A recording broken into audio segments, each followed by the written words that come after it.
സത്യം പറയട്ടെ, ബുർഖയിട്ട സ്ത്രീയേക്കാൾ പേടിക്കേണ്ടത് കുറി വരച്ച സംഖ്യയാണ്. ഏത് വിഭാഗത്തിൽപ്പെട്ടവനെയും തല്ലിക്കൊല്ലാൻ അവർക്ക് സാധിക്കും. അതുകൊണ്ട് ദളിതർ മുസ്ലിങ്ങളെ വിമർശിക്കേണ്ട ആവശ്യം തൽക്കാലം ഇന്ത്യയിലില്ല. ആരെ കൂട്ടുപിടിച്ചിട്ടാണേലും ഹിന്ദുത്വത്തെ എതിർക്കുക എന്നതാണ് ഇവിടെ ആകെയുള്ള ഓപ്ഷൻ. എന്താ ഇപ്പോൾ നകുലേട്ടാ നമ്മൾ കേട്ടത്?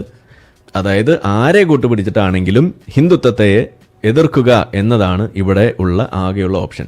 അപ്പോൾ ഇവരുടെ കൊലത്തൊഴിൽ എന്ന് പറയുന്നത് ഹിന്ദുത്വത്തെ എതിർക്കുക, ഹിന്ദുത്വയെ എതിർക്കുക എന്നുള്ളതാണ്. അതിന് അവർ ആരെ വേണമെങ്കിലും കൂട്ടുപിടിക്കും. വേണമെങ്കിൽ മൗദൂദികളുടെ അണ്ടർവെയറും വേണമെങ്കിൽ കഴുകി കുടിക്കും എന്നാണ് ഈ പറഞ്ഞു വെച്ചിരിക്കുന്നത്. ഇതാണ് ഇവിടെ നടന്നുകൊണ്ടിരിക്കുന്നത്. അപ്പോൾ ഇവരിത് പറഞ്ഞു വെക്കുമ്പോൾ ഇവർ നമ്മളടുത്ത് വന്നിട്ട് സംഘീയുടെ ഫണ്ട് പറ്റുന്നു എന്ന് പറയുന്നതിൻ്റെ കാരണം എന്താ? നമ്മൾ പണ്ടും പറയാറുള്ള കാര്യമാണ്. ഇസ്ലാമിസ്റ്റുകൾ നമ്മളടുത്ത് വന്ന് ജൂത ഫണ്ട് എന്ന് പറയുന്നതിൻ്റെ കാര്യം എന്താ? അവരിവിടെ ഈ നാട്ടിൽ ലോകത്ത് എവിടെയാണെങ്കിലും ഈ പറയുന്ന പണിക്ക് ഇറങ്ങിത്തിരിക്കുമ്പോൾ അവർക്ക് ഫണ്ടുണ്ട്. അപ്പോൾ അവരുടെ ധാരണ നമ്മളും ഒരു കാര്യം ചെയ്യുന്നു, ഇപ്പം ഞാൻ ഈ കാര്യം ചെയ്യുന്നുണ്ട് എനിക്കും ഫണ്ടുണ്ട് എന്നാണ് അവരുടെ ധാരണ. ഇതാണ് അതിൻ്റെ പ്രശ്നം.